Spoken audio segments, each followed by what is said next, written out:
Estamos de retorno otra vez en Referente Jurídico. Estamos conversando con el doctor Nelson Ramírez Jiménez. El tema es la casación. Doctor, vamos ahora a abordar el tema de la jurisprudencia. ¿La casación y la jurisprudencia son la misma cosa? ¿Son dos cosas distintas? ¿La casación es el insumo de la jurisprudencia es la consecuencia de la casación? ¿Cómo se entiende este tema? No, la jurisprudencia conceptualmente tiene una autonomía muy clara. La casación es el instrumento que permite que la jurisprudencia se consolide en trámites expeditivos. Porque, por ejemplo, el pleno casatorio previsto en el Código Procesal Civil es la fórmula utilizada por el legislador para que la Corte Suprema unifique criterios y los haga con efecto vinculante. Si no tuviéramos esa disposición, otros códigos, por ejemplo, señalan que la jurisprudencia es obligatoria cuando se producen 5 fallos, por decir un número, en algún otro país de 3, en similar sentido de decisión. De manera automática. Exactamente. La pluralidad y el sentido único generan la jurisprudencia. En el Perú se optó por una fórmula distinta, el pleno casatorio. Cuando las dos salas detectan que están resolviendo de manera contradictoria un mismo tema, se autoconvocan para tomar una posición. Por unanimidad o por mayoría absoluta, pero esa es la idea. Es una metodología y la casación permite que eso suceda. Ahora, en la sala plena, ¿se reúnen los jueces únicamente titulares o titulares y provisionales? Titulares y provisionales civiles. Ya. De la sala civil permanente y la sala transitoria permanente. Ya, correcto. ¿Y cómo se construye la jurisprudencia en nuestro país? Debiera construirse a partir de la autoridad moral del fallo. Un fallo que se justifica plenamente en lo interno y en lo externo, debieran tener esa autoridad moral para ser seguido y no que un dispositivo legal lo acompañe para decir esto es obligatorio. O sea, ahí hay un trabajo por hacer. Y la Suprema, a mi modo de ver, la Corte Suprema debe asumir un liderazgo que por momentos pareciera que no lo tiene o no lo quiere tener. Por ejemplo, bien lo ha dicho usted, doctor Pacheco, hace un momento, tenemos un Código Procesal Civil del 93, ya tiene más de 20 años de vigencia. ¿Sabe cuántos plenos casatorios se han llevado a cabo? ¿Cuántos? 9. Solo 9 en 23 años. 1 por año y 8 meses aproximadamente. Y encima el octavo todavía no lo resuelven después de casi 2 años de haber sido la audiencia. Entonces, no hay una actividad de pleno casatorio que acompañe bien la divergencia de criterios. ¿Y qué genera ese problema? Inercia. Inercia de la Corte Suprema. Por eso digo, como que no asume su liderazgo. Porque tiene la ley, tiene los casos, porque están identificados por el Centro de Investigación del Poder Judicial. ¿Qué falta para llevarlos a audiencia? La voluntad de los señores. Falta más espinaca. Hay una actitud ahí que la verdad, yo soy un crítico respetuoso, pero crítico al fin, de lo que creo que está pasando en la Corte Suprema. No hay un liderazgo. Y el liderazgo debe ser institucional, no estoy hablando de liderazgos personales. Estoy hablando de la Corte Suprema, por lo menos en su cariz de justicia civil. Esa Corte Suprema tiene que ponerse de pie. Por ejemplo, si en este momento estamos hablando de un pleno que ya tiene casi 2 años de celebrado y no hay sentencia, yo, vocal supremo, mañana, porque ya estamos quizás fuera de hora de despacho, iría y le diría, señores, no puede ser que esto esté pasando. ¿Qué pasa con los señores magistrados que intervinieron en esa audiencia? Son 10 magistrados. Explicaciones. Y además estamos hablando de un tema sensible, que afecta a muchísimas parejas, uno de cuyos miembros ha vendido un bien sin la intervención del otro. Y están a la espera de este fallo para saber a qué atenerse. No puede ser que esa inercia se pueda explicar con la sobrecarga. No, yo no acepto esa respuesta. Y además también la justicia pues no puede tener un horario, ¿no? Es decir, no abre a las 8 y cierra a las 5. Definitivamente. Y ahí, en honor a la verdad, hay magistrados provisionales que son absolutamente merecedores de ser titulares, porque son de los que trabajan a primera hora y son los últimos en irse. En cambio hay otros titulares que ya están en el Olimpo de los dioses y olvidan su tarea, que es justamente hacer justicia en el caso concreto. Suele pasar, ¿no? En diversos ámbitos. Cuando existía más ampliamente el régimen de la 276, sucedía precisamente eso con respecto a los trabajadores, o mal llamados trabajadores, pero que trabajaban al fin y al cabo, de la locación de servicios. Exacto. ¿No? En verdad, yo creo que hay quienes aspiran a ser magistrados supremos como lucir un palmarés personal y lograr demostrar ante su mundo social y familiar que lograron sus objetivos. Eso es plausible, Pero si se detienen en ese sentimiento y se olvidan de que su papel es mucho más trascendente que esa minucia y que están ahí para hacer justicia para el país en la máxima instancia, la actitud debería ser otra, absolutamente otra, diligente, abierta, de absoluta entrega al trabajo. Los magistrados paran viajando. Y yo no critico que viajen, pero que se olviden de su despacho tampoco, pues. Claro. Ahora, para poder convocar a un pleno casatorio, ¿quién lo hace? ¿Lo hace el presidente de la Sala Suprema Permanente o el de la Transitoria? ¿O los dos se ponen de acuerdo? ¿Cuál es el mínimo del quórum? Cuéntanos un poco al respecto. En realidad eso funciona casi por una, de lo que se ha visto de las convocatorias que se han publicado. A veces lo ha publicado el presidente de la Sala Civil Permanente, otra vez se lo ha publicado el presidente de la Sala Civil Transitoria. Desconozco por qué en un caso uno y en un caso el otro. Creo que alguien toma la iniciativa, por un mínimo de cortesía se comunica con el presidente de la otra sala para decir que va a convocar, fijan fecha para que estén todos dispuestos y puedan asistir a la audiencia, porque es un tema bien delicado. Son 10 magistrados que están presentes toda una audiencia, que normalmente demora 2 o 3 horas. Entonces, debe haber un mínimo de coordinación, pero el presupuesto para que se convoque es que hayan casos que, siendo idénticos, están siendo resueltos de manera diferente. Ya. Estoy entendiendo bien, doctor. ¿No hay reglamento para hacer una convocatoria de un pleno casatorio? Por lo menos reglamento conocido no. A lo mejor lo tienen internamente, pero que esté publicado no.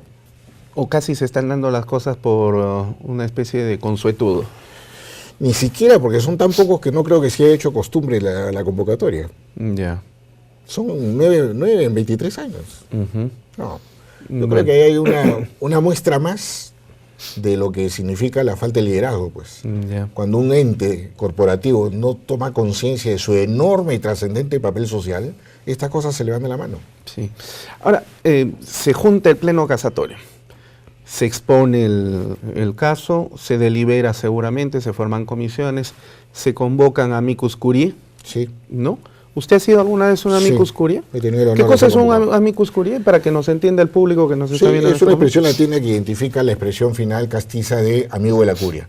Alguien que por algún mérito académico, por haber hecho algún trabajo relacionado con la materia controvertida, que fue mi caso, yo tengo publicado algunos ensayos sobre el caso de la transferencia de propiedad inmobiliaria respecto de un mueble embargado. Y presumo que en base a eso me fui convocado junto con otros profesores. Entonces, se expresan ideas que se reciben bien, no hacen dogma de fe, se discuten y luego se expresan en el fallo. ¿Qué ideas se asumen como las de la sala para justificar el fallo? Digamos, entonces, el amicus curiae, en buen da romance, luces. son académicos que exponen el avance del derecho en determinadas ramas. En este momento, este es el estado actual de avance del derecho. El factor común de todos los amigos de la curia que han sido convocados a los diferentes plenos es que todos eran profesores. Y eso nos identifica, ¿no? Porque estamos más allá del debate del caso concreto. Claro. No tenemos ningún interés. No son abogados de las causas. No, estamos proscritos. Claro, porque como abogado de causa, estamos para informar en la causa como abogado defensor. Esta no es una audiencia judicial, entonces. No, sí lo es. No, o sea, me refiero judicial para resolver un caso que involucre intereses de las partes. Gracias por la pregunta, porque me permite justamente precisar una crítica al sistema. El sistema de casación en el Perú está absolutamente desquiciado. Por ejemplo, en la casación civil se llama a una audiencia para resolver un caso concreto y se convoca a los abogados de las partes para que informen oralmente. Luego de ese informe, informan los amigos de la curia.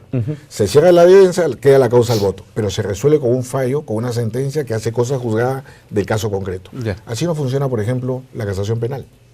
La casación penal no ve un caso concreto, analiza un tema jurídico que puede involucrar decenas de casos que han caído en ese tema jurídico. En el caso de la laboral es distinto también. Entonces, una pregunta obvia es: ¿por qué tenemos casaciones tan dispares en un país que tiene una estructura política unitaria? No somos un país federal. Pero ahí también cabe una pregunta anterior, ¿no? Porque es el tema de la jurisprudencia en el modelo de derecho que asumimos nosotros como país en el contexto latinoamericano de influencia germano-románica. Es decir, a lo que me refiero es a lo siguiente. Nosotros somos herederos y tributantes del famoso civil law. Exacto. Y en el civil law no existe la jurisprudencia, o no existe en su sentido puro, porque la jurisprudencia más bien es la consecuencia del derecho anglosajón, del sistema inglés, norteamericano.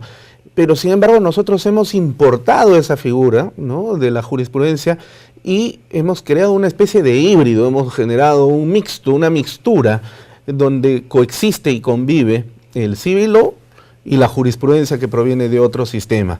¿Y cómo se entiende eso?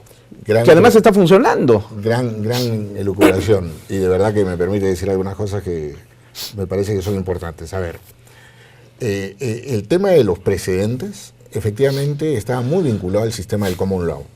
Nosotros tenemos un sistema codificado, leyes promulgadas y publicadas. Pero fíjese cómo los dos sistemas se han ido acercando. Los países del common law hoy tienen también códigos. No es una exclusividad la jurisprudencia como fuente del derecho. Claro. La gran discusión es si la jurisprudencia es fuente del derecho en ambos sistemas. Bueno, en el Perú es un cambio de paradigma vital. Y por eso hay una tendencia, una corriente jurisdiccional de jueces que no aceptan la vinculación de la jurisprudencia. Claro. No, yo solo me gobierno por la ley. A mí la jurisprudencia no es fuente del derecho. Yo respondo ante la Constitución y la ley, dicen. Exactamente. No porque el Tribunal Constitucional ni la Suprema me va a decir a mí algo. Pero que sucede que, por ejemplo, en el caso del Tribunal Constitucional hay una ley que dice que el tribunal puede emitir sentencias con efecto normativo. Entonces, si uno no cumple con eso, está incumpliendo con una ley. O sea, es muy fácil salir de la evasión. Pero y estos activistas judiciales también podrían decir, pero esa ley es inconstitucional, pero no responde a este sistema. Felizmente no lo han dicho, porque en definitiva la tendencia en todo el mundo es... Hay encuentros entre los tribunales europeos y latinoamericanos muy interesantes, que se llaman diálogo entre tribunales, diálogo jurisprudencial, y que buscan que los fallos de ellos interactúen para tratar temas humanos. Por eso hoy en día se habla de un derecho universal, un derecho común, un derecho de gentes, porque la dignidad humana es la misma aquí que en cualquier país del mundo. Claro. Y por tanto, lo que señale un tribunal en aquel país puede ser útil para el nuestro. Y la idea es que las jurisprudencias dialoguen para encontrar causas comunes de respuestas universales. Entonces, quien va hacia un chauvinismo conceptual, decir, no, nuestra legislación es única, lo que dijiste hace un momento, la soberanía, no, la soberanía, la Corte Suprema es el máximo ente de justicia en el Perú y nadie puede venir a ordenarle nada. No, todo eso ha decaído, no solo en el Perú, sino en todo el sistema. Así como hay un país aquí en América del Sur que está haciendo precisamente eso, ¿no? Que está muy cerca del Caribe. Exacto, pero en la otra vereda, ¿no? Claro, en la otra vereda. Bueno, entonces, sí es cierto, ¿no? Pero el hecho de que haya empezado a incorporarse, y ya de larga data, la jurisprudencia en este sistema de derecho que hemos adoptado en América Latina, gracias a España y su presencia histórica, ha sucedido también viceversa en el sistema anglosajón. En Estados Unidos, que tiene una ascendencia jurídica inglesa, tiene códigos. Pero en Inglaterra como que ha habido todavía resistencia, ahí no hay códigos, ahí la administración de justicia y el propio derecho es plenamente jurisprudencial. Pero, por ejemplo, fíjese, las facetas que tiene esta discusión son absolutamente interesantísimas. Por ejemplo, uno de los grandes magistrados americanos, Scalia, que ha fallecido hace algún poco tiempo, era de aquellos que pensaban en el originalismo del sistema jurídico americano. Y que, por ejemplo, para él está prohibido a un juez americano hacer uso de jurisprudencia extranjera para resolver un caso americano. O sea, el otro extremo. Claro. Y uno dice, pero ¿acaso, por ejemplo, la dignidad humana tiene fronteras? ¿Acaso el tema del aborto puede ser circunscrito a una frontera? Es un tema universal. Una banderita. Exacto. Sí. ¿No? Entonces, hay mucho por discutir ahí, pero en esencia nadie puede escudarse en su autonomía para no respetar un precedente. Exacto. Bueno, vamos entonces ahora a la última pausa del programa y regresamos en esta interesante conversación en Referente Jurídico.